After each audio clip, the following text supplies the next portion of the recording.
Chamo-me Luzia Pereira de Sousa Inglês.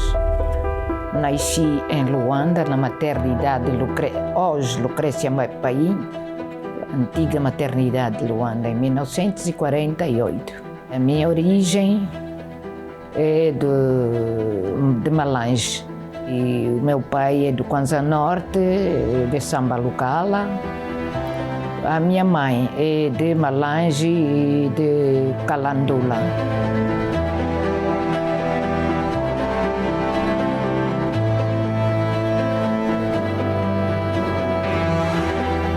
Cresci uma parte da minha infância na província do Bengo, onde o meu pai era reverendo, metodista. E tive uma parte do crescimento em Nambangongo, Mukondo.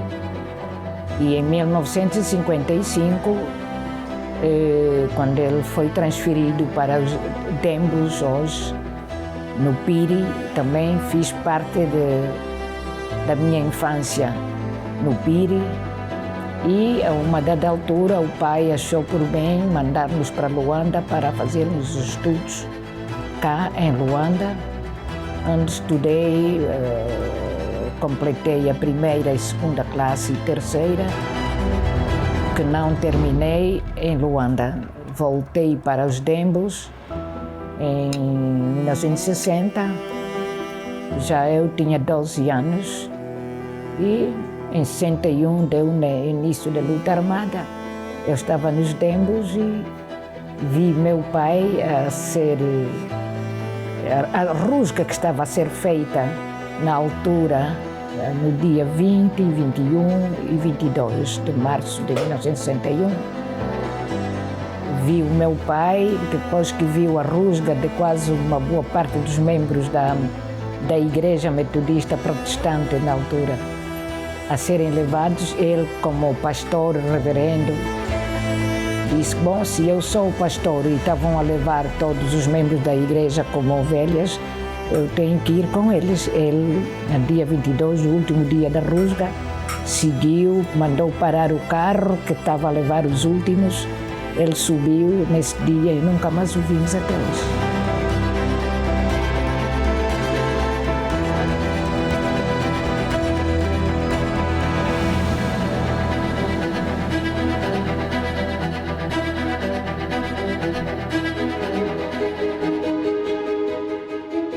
A uma dada altura, aos 13 anos guerrilheira, quer dizer, fiz já parte, entrei para as matas no dia 23 do bombardeamento, entramos para as matas.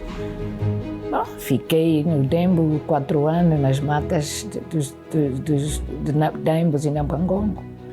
Em 64 chegamos em Leopoldville como refugiados. Em 67 fui para Brazzaville, onde dei continuidade aos estudos ao ensino secundário. E em 68, em abril, fomos todos também, uma boa parte de guerrilheiros militantes do MPLA transferidos para a Frente Leste, Mochico. Em 68, encontramos a triste notícia da morte em combate do nosso José Mendes de Carvalho, nome de guerra hoje ainda.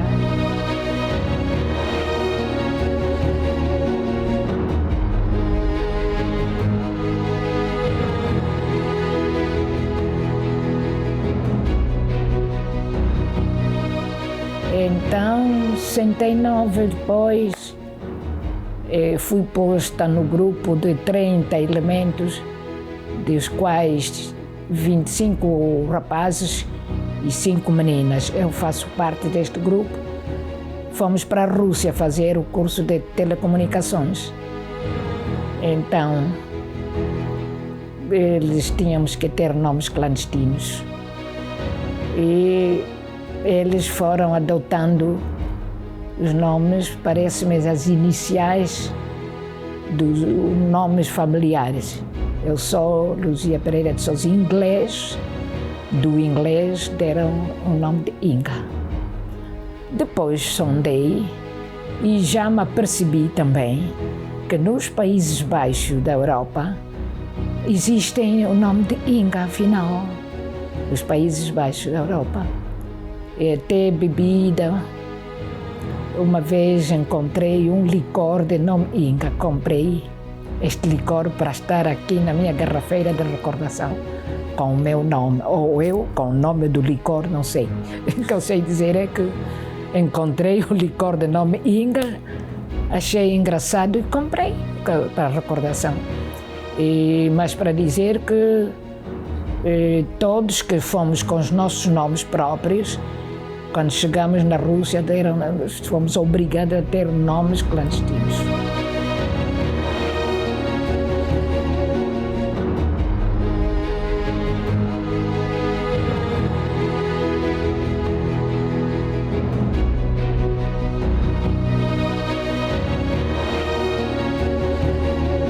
Éramos guerrilheiros, como disse, saí da primeira região, fui para a segunda região, através da fronteira do Congo-Brazzaville, em Dolisie. Depois, em 68, viemos para ir enriquecer a Frente Leste, em 1968, e de lá fui até Caçamba. Mas quando eu fui a Caçamba, não era das telecomunicações, não.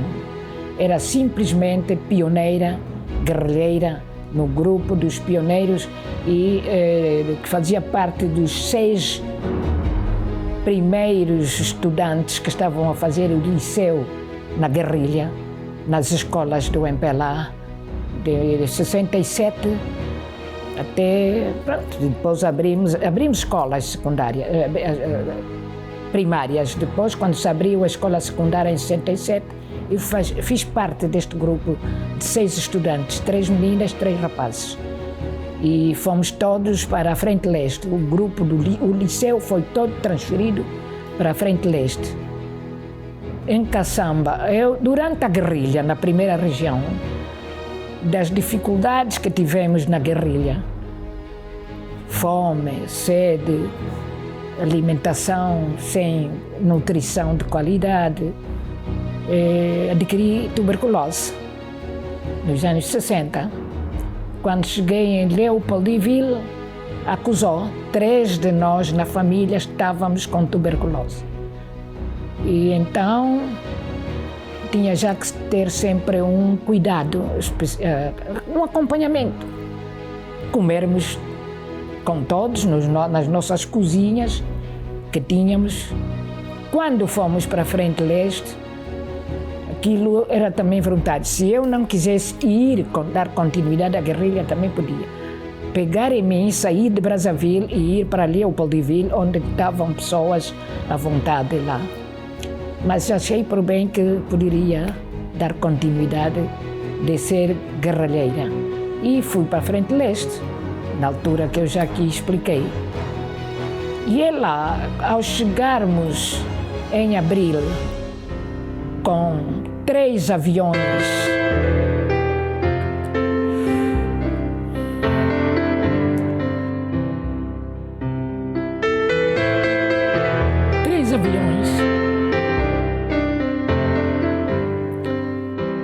aviões com esquadrão Bomboco, avião com famílias, avião com estudantes e professores. Eu estava no avião de estudantes e professores. Chegamos em Dar es Salaam em abril, ficamos um mês e tal e fomos para a fronteira da Tanzânia e Zâmbia, em Mbeya, onde fomos preparados a dizer que iríamos entrar para o interior, na Frente Leste, província de Mochico. E pronto, chegamos, ficamos em Mbeya umas semanas. Depois os caminhões vieram transportar-nos para atravessarmos a Zâmbia e irmos até a fronteira do Mochico, em Caçamba, na base que o MPLA tinha em Caçamba, já próximo entre Zâmbia e Angola, Mochico. teríamos que estar uns dias a nos preparar, condições, materiais de guerra para carregarmos, para transportarmos para o interior do Mochico, onde a marcha fazia-se quase 2 a 3 semanas até chegar à base principal, onde o MPLA iria abrir uma grande escola, que foi na base de Caçamba, de Mandume, aliás. Caçamba, onde estávamos, da base da fronteira Zâmbia-Mochico, e caminharmos para o interior, passando em várias bases nossas, Ndemba, Mandume 1, Mandume 2 e até chegarmos a Mandume 3. Eram mais ou menos 2 a 3 semanas de marcha e com as dificuldades alimentares, outra vez que começamos a ter, já lá no interior do Mochico, enfim, cumprirmos missões, e sairmos da base de Caçamba, de Mandume 3, voltar para a fronteira, vir buscar o material. Quando o material de guerra chegasse à fronteira, nós, os estudantes, é que tínhamos que vir transportar para levar, com alguns guerrilheiros já melhor formados, que eram do Esquadrão Bomboco, e virmos. Eu ainda me lembro ter feito 1 ou 2 viagens de Mandume 3 para a fronteira. E uma dada altura, eu tive uma recaída, já tinha bases de tuberculose, tive uma recaída, desmaiei lá em Mandume 3 e fui obrigado, os médicos, sabendo já da minha história de saúde, evacuaram-me para a fronteira de novo, aguardando até que aparecesse um carro e que me levou para Lusaka. Na altura, em Lusaka, estava o tal camarada Mbinda como o representante do MPLA em Lusaka. Mas eu, na altura, não tinha nenhum relacionamento com a pessoa. E aquilo foi em 68 mesmo, em 69. Ele pretendeu-me em 69 e, apesar de me ter pretendido naquela altura, em 69, praticamente naquela altura as regras morais eram de respeitar. Ele declarou-me em abril de 69, eu dei-lhe o sim em junho ou julho do mesmo ano, porque ele até ainda lembro-me como se fosse hoje. Camarada Nina, faltavam-vos 3 dias para partirem para a Rússia. E já declarei há bastante tempo e não me diz nada, se diz sim ou se não. E pronto. Realmente eu comecei a sentir uma certa simpatia já com ele, mas estava à espera também da minha irmã mais velha, que estava em várias missões, que dizia: "O fulano pretendeu, o que é que a mana acha?" Mas como ela nunca mais vinha e eu teria que partir para a Rússia fazer cursos na altura, 68, eu tinha acabado de fazer já 20 anos. E então aceitei, dei o sim. Namoramos 3 dias, parti para a Tanzânia para partir para a Rússia e fiquei separada dele 1 ano e 6 meses. Quando voltei, no ano seguinte, já em 70, em agosto, ele disse que já não vamos namorar, vamos casar. E ficamos casados 43 anos.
quando vi meu pai partir para nunca mais o ver, no dia 22 de março de 61. Quando a aviação veio bombardear no dia 23 de março, após o pai ter sido levado, foram... O bombardeamento começou mais ou menos 13 horas, hora do almoço. Não almoçamos. E o bombardeamento começou às 13 e terminou às 16. 3 horas de bombardeamento. Entrávamos para dentro de casa, saíamos, íamos nos esconder aqui e ali, pronto, a casa partia. Lá fomos parar na senzala, voltamos. Ao fim do dia não havia outra hipótese, a casa estava destruída e entramos para as matas, dia 23 de março de 61. Foi uma data marcante para mim. Já nas matas, fomos surpreendidos, caímos numa emboscada de uns poucos que trabalhavam a favor dos colonos e fomos capturadas. Fiquei presa com os meus irmãos e mais umas manas, Mana Juliana, Luísa, ficamos presas numa base e ainda nos demos. E eu na altura tinha 13 anos e os grupos que quiseram, que nos raptaram e levaram às bases, na altura, meninas adultas, de que fosse grande, eram violadas. Eu queria ser gafanhoto, formiga, pequenina. E eu era pequenina mesmo. Meu nome de casa é pequenina, Nina. 13 anos eu nem era senhora, nem era mulher, era miúda, criança, nem peitos tinha. E ia sendo violada.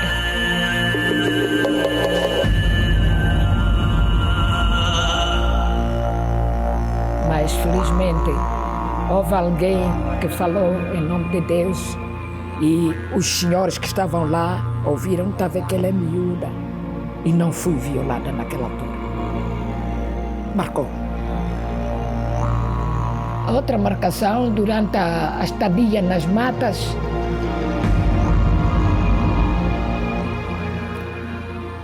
esta estadia naquele lugar, naquela base, de roça de café, estavam lá trabalhadores. Estes é que fizeram a rusga, nos capturaram, nos puseram lá presas. Os guerrilheiros souberam que a família Pereira Inglês estão presas numa base de uma roça de café, no Bengo. Organizaram-se uma semana depois, 8 dias depois, vieram nos tirar das bases. Conseguimos sair, entramos para as matas de novo. E durante o tempo das matas, num bombardeamento e numas andanças a sairmos de sai base, vai aldeia, sai aldeias dentro das matas, porque nós não podíamos ter mais casas em lugares abertos, não, era dentro das matas. Ao fugir, eu caio numa ribanceira. Eu já tinha entre 15 anos por aí. Ninguém me viu cair. Cada um foi para o seu lado. Eu pus dentro da ribanceira, fui andando. Felizmente que essa ribanceira também não era muito profunda. Mas eu era criança, não podia chegar lá. Então fui andando até chegar mais ou menos a uma dada altura em que através dos ramos eu subi e vim cá para cima. E comecei a andar perdida também, sozinha. Até que depois também, fulano, onde é que está? Conseguimos, a mata era a mesma. Acabamos por nos reencontrar. É verdade, e marcou-me. E outra marcação foi quando perdi o meu irmão a seguir, em 68. Outra marcação foi aquela conferência de 73. Eu na altura estava no Ambo. Foi a alegria de saber que ainda tinha uma parte da família, apesar que muitos já estavam mortos, e a Inga também estava lá, que eu inclusivamente tenho a fotografia dela, bonita, que foi a última fotografia que o avô fez antes de voltarem para o Piri. Fez uma fotografia onde estavam todos os filhos e sobrinhos que viviam conosco, que se fez no terraço da igreja metodista, onde era a escola da datilógrafa. E nós ficamos com aquela imagem bonita da família, onde nós sentíamos a cada momento que todos estavam vivos, em particular a Inga. E quando veio foi para nós, mãezinha Inga, mãezinha Nina, e depois ouvíamos falar da Inga. E ela disse, não, meu nome explica bem porque você já não é Nina, é Inga. E então ela explicou e foi nos contando a história, o que ela viu também na sua fuga, o que ela viveu e depois também nos explicou como é que ela se formou para ser a radialista da presidência e que acompanhou todos os eventos e acontecimentos. A general Inga é uma figura pública e eu disse há bocado que eu tive uma passagem pelo Futungo, pela presidência da República, e a general Inga era a chefe das comunicações do comandante em chefe. Portanto, ele era responsável por todas as comunicações do Futungo. E pronto, foi aí que não a conhecia pessoalmente, mas via nos papéis de que a general Inga era a chefe das comunicações do comandante em chefe. Depois, anos depois,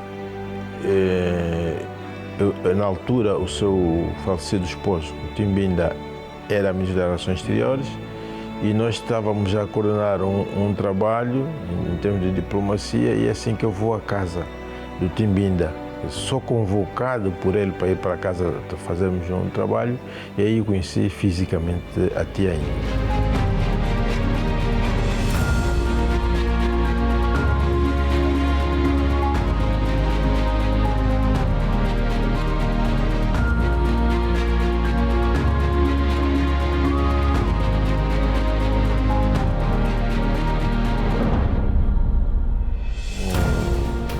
Pode imaginar, a tia Inga é um manancial de conhecimento, é uma história, ela em si é uma história, porque ela tem várias facetas, nomeadamente a guerrilheira, antes a cidadã nacional, filha de pais modestos e pastores de igreja, depois a guerrilheira.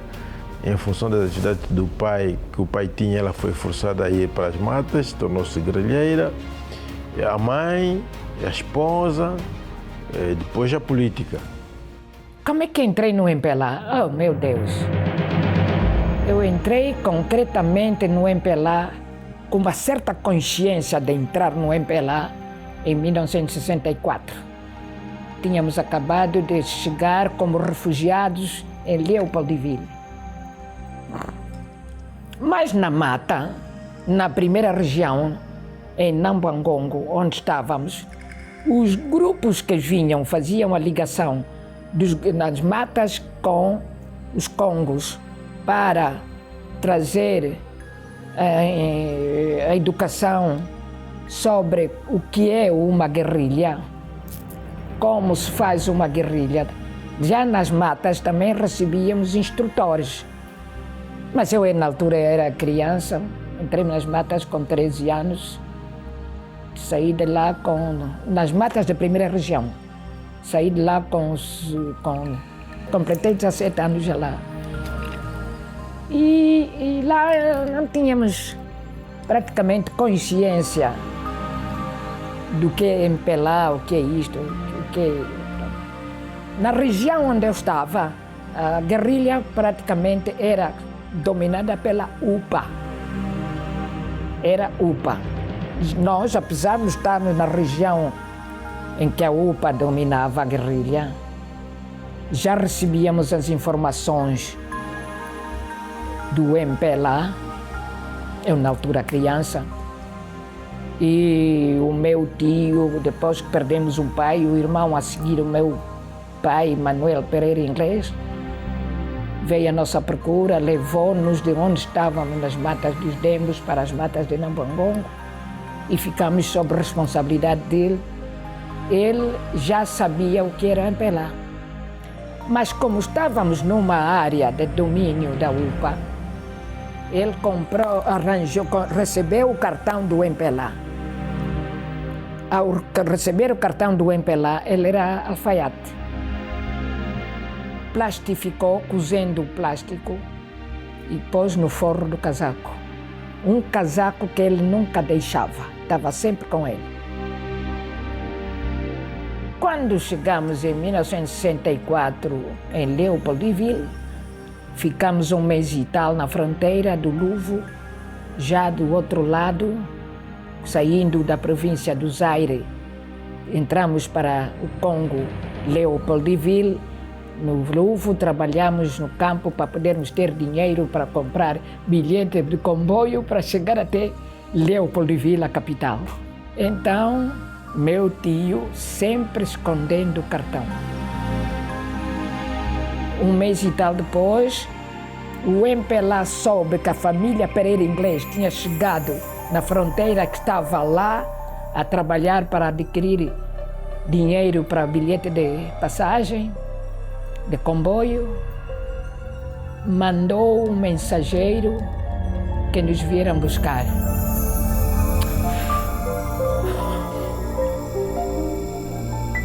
Os camaradas, o comandante Benedito, o camarada Massungacota, quarta Punza, o camarada Zé Pascoal e uma série de camaradas que estavam em Leopoldville. O camarada Papá Inácio Batista mandou um mensageiro com bilhetes de passagem e partimos para Leopoldville. Dia seguinte, lembra-me que fui entregar a guia de marcha, porque também na guerrilha, de uma zona para outra, tínhamos guias de marcha. E levamos a guia de marcha para todas as bases que passássemos apresentar. Quando chegamos já em Leopoldville, fomos até a base da UPA, levaram-nos lá, entregamos a guia de marcha da guerrilha, que era da UPA, da região onde saímos, da área onde saímos, e depois levaram-nos na base do MPLA. Porque o meu tio tirou o cartão que ele tinha cozido no forro do casaco e disse que eu tenho este cartão do MPLA desde nas matas. E levaram-nos no MPLA. O MPLA na altura já não estava em Leopoldville. Já tinha sido expulso. E foram para o Congo-Brazzaville, que nos receberam. Eram progressistas e receberam o MPLA. Então,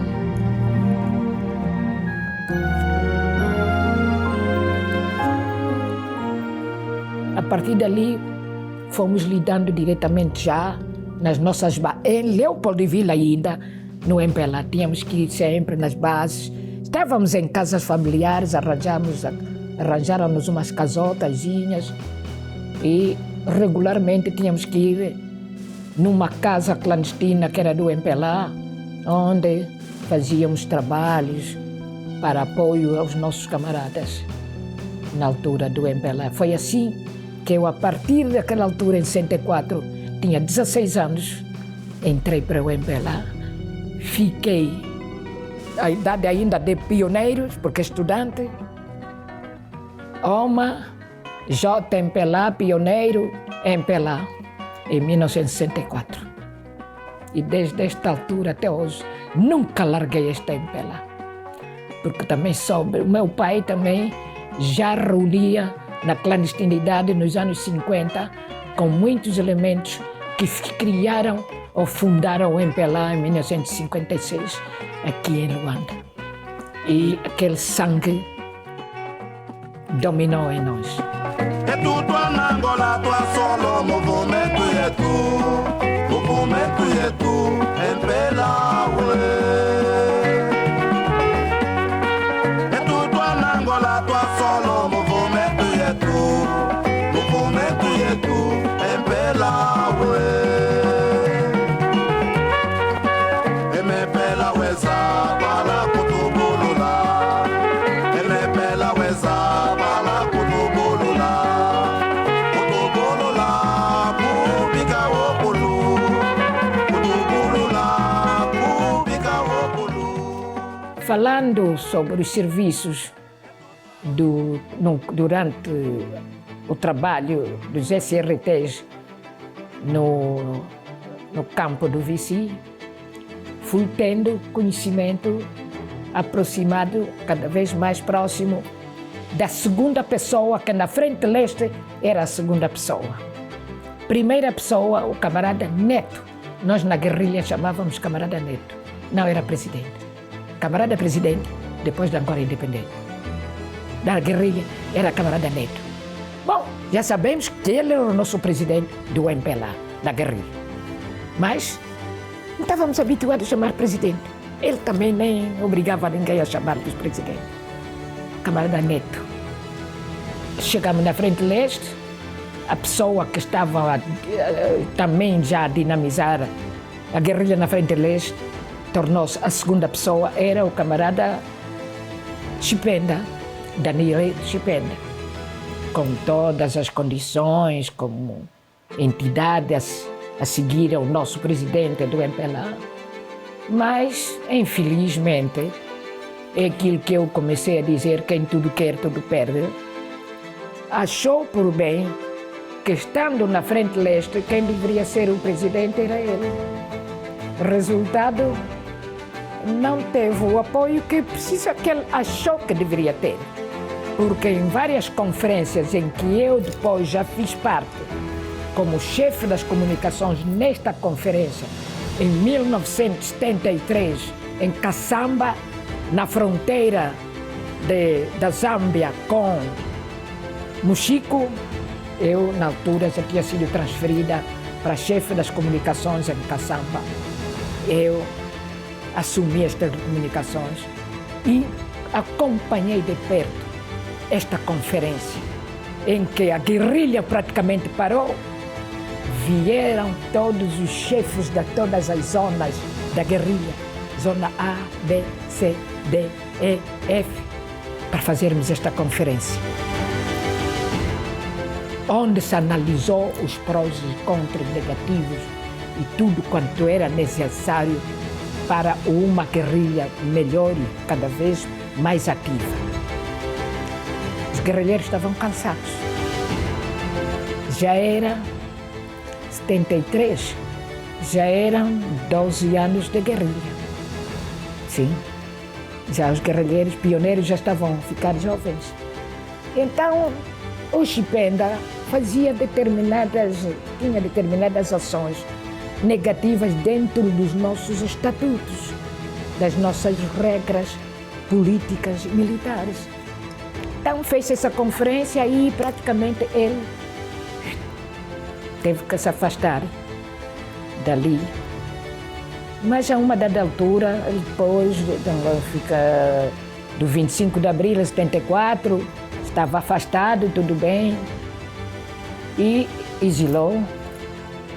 A uma dada altura foi para Portugal, mas ainda assim, apesar de tudo, o MPLA deu-lhe a residência. Já não estava praticamente conosco, mas como foi antigo combatente, antigo responsável, antigo dirigente, deu-se-lhe uma casa em Portugal, onde hoje está a família. Em 87, fui a Portugal e fui visitar Chipenda na casa dele. Ele nos recebeu com muita alegria e saudades. um chipenda. Quer dizer, afastou-se o MPLA, mas não se afastou com os amigos. Éramos amigos.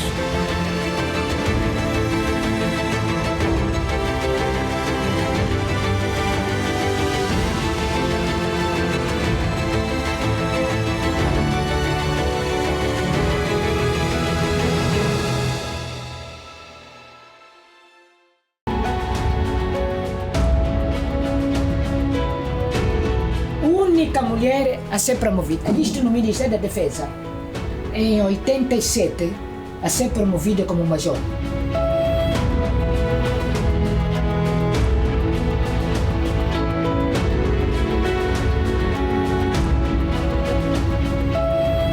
Em 69, mandam-nos para a Rússia no grupo fazer o curso militar de telecomunicações. No nosso regresso, eu sou posto pelo nosso responsável das telecomunicações, que era o camarada Bento Ribeiro, Cabulo. Estava também a trabalhar hoje o general Joaquim Rangel. Eram os nossos chefes das telecomunicações. E dentro do grupo, uns foram distribuídos para algumas províncias assumirem as telecomunicações. E eu fui posta a trabalhar na central de telecomunicações em Lusaka mesmo. Nas nossas bases, o campo Vici, campo Vitória Certa. Fui financeira do campo Vici, das telecomunicações. Fui financeira também depois em Dar es Salaam, a uma dada altura. Os princípios que nós tivemos básicos desde a infância juvenil e à medida que formos crescendo, pusemos em prática, consegue-se fazer distinções do jovem com princípios e dos jovens que cresceram sim, mas que determinados princípios de respeito aos chefes hierárquicos torna-se notável. E entre estas situações eu fui escolhida pelos meus responsáveis da telecomunicação para estar como chefe logístico do Centro de Comunicações dos Serviços de Rádio e Telecomunicação, SRT, da Frente Leste, com a base no Vici, base Vitória é certa. Eu tinha que saber tudo quanto havia de necessidade para os nossos serviços de rádio e de telecomunicações. Todos os aspectos de necessidade. Na altura tínhamos acabado de receber também já os primeiros carros sofisticados de telecomunicações, que eram também preciso combustíveis, era preciso geradores para trabalhar para o sistema de eletricidade. É da responsabilidade da chefe logística, que era já na altura Inga, porque já tinha trazido o nome de Inga da Rússia. Chama-me Nina, quem me conheceu antes, Mana Nina. Chama-me Mana Inga, quem me conheceu depois de eu ter chegado dos serviços das telecomunicações da Rússia. Hoje, eu quando vejo os problemas da Rússia, sinto, lagrimo. Fez parte do nosso passado.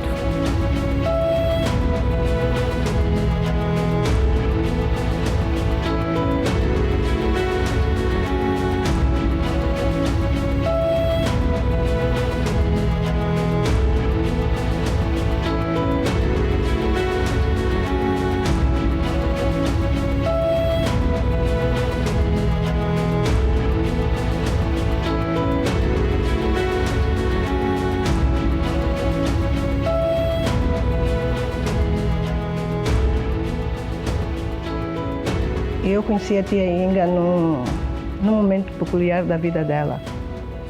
Vivíamos em Nova York e eu fui ao supermercado. E quem estava nesse supermercado? Uma senhora, num fato de treino, a comprar os seus legumes. Eu fui acompanhada com o meu marido e o meu marido diz-me, olha, está aí a embaixatriz. Eu disse, embaixatriz? Sim, a embaixatriz aqui junto às Nações Unidas. É aquela senhora que está ali a comprar os legumes. Então aproximamos-nos e foi aí que eu conheci a senhora Luzia Inglês, a quem eu chamo muito carinhosamente de Tia Inga.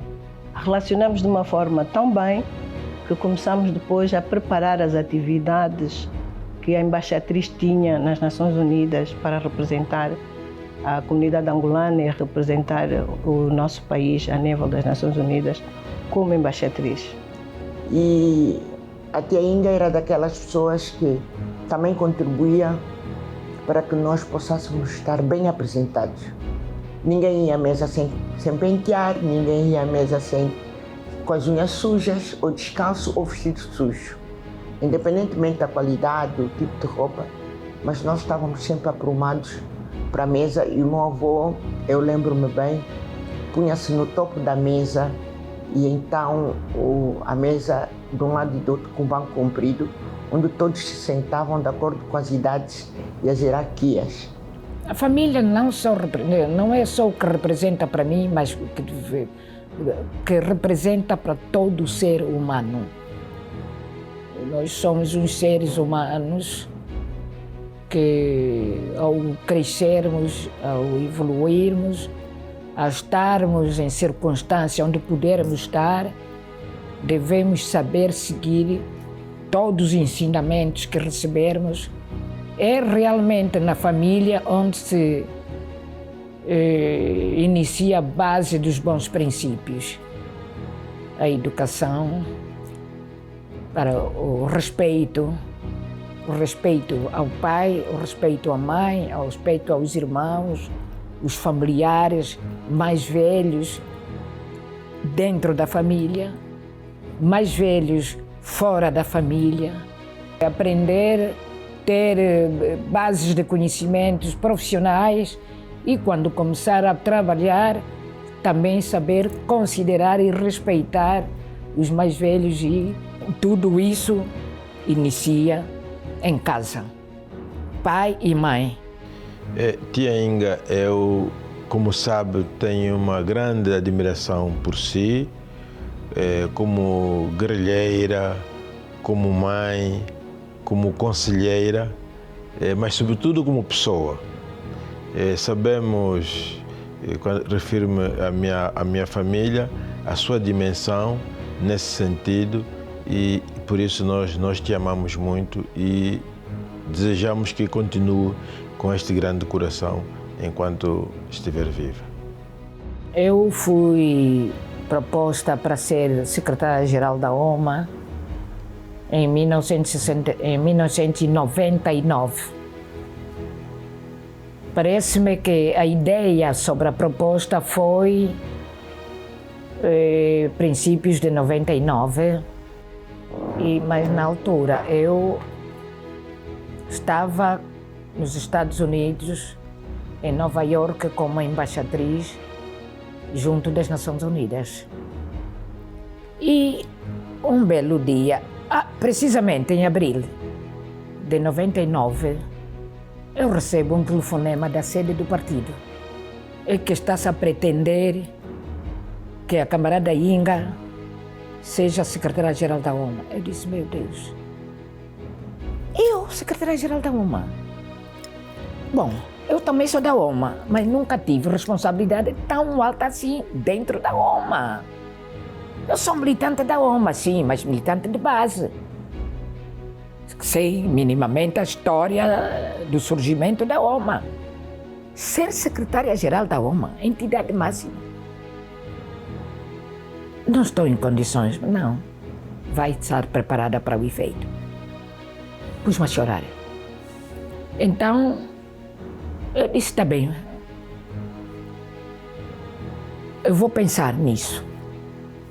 Então, naquela altura, quando vim, depois acabado, voltei. Acreditem que eu não tive coragem de dizer ao meu marido que estou a ser proposta para ser secretária-geral da ONU. Depois eu falei com o meu esposo, ela disse, olha, fui proposta desde o mês tal, estou a ser chamada para ir para Luanda, proposta para o efeito, mas nunca tive forças de como dizer. E o que é que você acha? Ele ficou assim a olhar para mim e disse: somos militantes do MPLA, cumpra-se. Cumpra-se.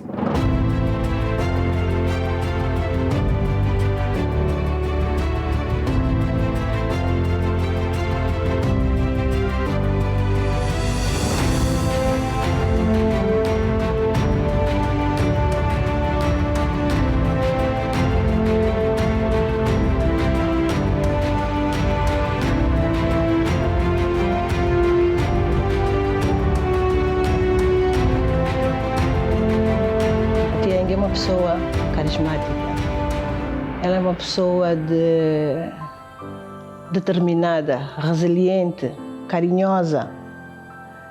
A título de exemplo, eu acompanhei a trajetória dela como secretária-geral da OMA desde 1999, desde o ano 2000 até o momento. E nos últimos 2 anos, portanto, antes dela deixar de ser secretária-geral, eu fui a sua chefe de gabinete. Então eu apelidei-a de INAB. Por que INAB? Ela tem cerca de 12 estudantes, filhos de antigos combatentes, filhos de guardas da casa dela, sobrinhos e outras pessoas a quem ela tem carinho, que ela paga o ensino universitário. Há 3 anos mais ou menos, 3, 4 anos mais ou menos, regressou do Brasil um dos seus bolseiros formado em medicina, que era filho do cozinheiro dela. E é o único xará que ela tem masculino, o Ingo. Neste momento ele trabalha na Sagrada Esperança, é médico, está formado graças ao amor ao próximo que a tia Inga tem. Mas tem outros, tem a fazer engenharias, tem a fazer comunicação social. E eu ia ajudando a ela a contactar a eles, contactar as escolas, como é que elas estão, mas ela paga isso do seu próprio bolso. Então, o nome que eu a chamo neste momento é INAB. E este percurso de 3 presidentes, Agostinho Neto, Zé Eduardo e João Lourenço, muitas jovens, muitas mulheres deviam olhar para aquelas mulheres que nós temos no país, entre elas a camarada Inga e mais outras, tem muitas outras, que seguiram a sua vida política, administrativa e social com lealdade, com determinação, e quando o fizeram sempre bem.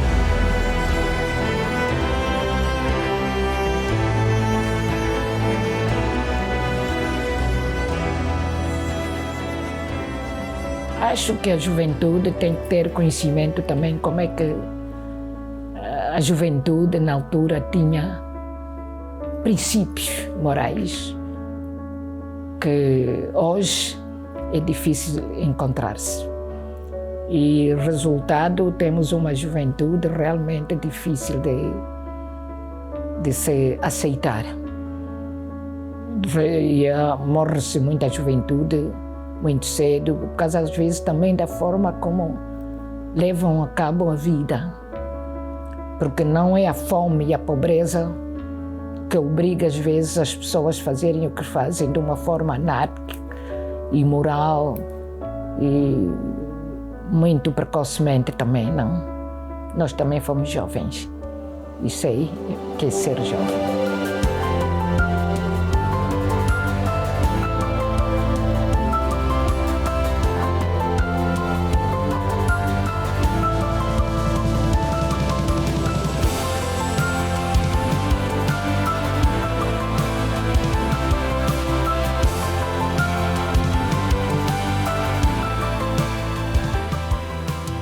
Dia 23 de março do mês passado, março, fiz 63 anos de processo revolucionário por esta pátria. mas não nos sacrificamos para o mal-estar do povo. Mas é assim, somos todos, nós próprios, povo angolano, culpados. Por que tem que ser alguém? Quem é? Você? Então somos todos. Quais são as nossas obrigações? Cumprir. Desde lá em cima até o cidadão, até o pioneiro. Pioneiro chamo eu criança. Devem saber cumprir as regras para o nosso bem-estar na sociedade. Devemos evitar as ambições desmedidas, exageradas. Eu falo muito sobre isso. De tal maneira que costuma-se dizer, quem tudo quer, tudo perde. O mais esperto, que diz ser esperto, mas para mim não é esperto, o atobo. E sabe o que quer dizer com toba? Burrice. Porque você pensa que o facto de ter conseguido tirar rapidamente alguma coisa para ficar consigo já é o mais esperto. Tarde ou cedo vai ser apanhado. E o que tem acontecido. E então? Cá se faz, cá se paga. Então, é este o problema das nossas pobrezas. Mobilizarmos educarmos os nossos filhos para não tirar o que não lhe pertence. Você é chefe num determinado lugar, não gere os fundos do qual você é chefe como se fosse sua propriedade privada. Não faça isso. Por amor de Deus. Na Bíblia tem 10 mandamentos e um deles é: não roubarás.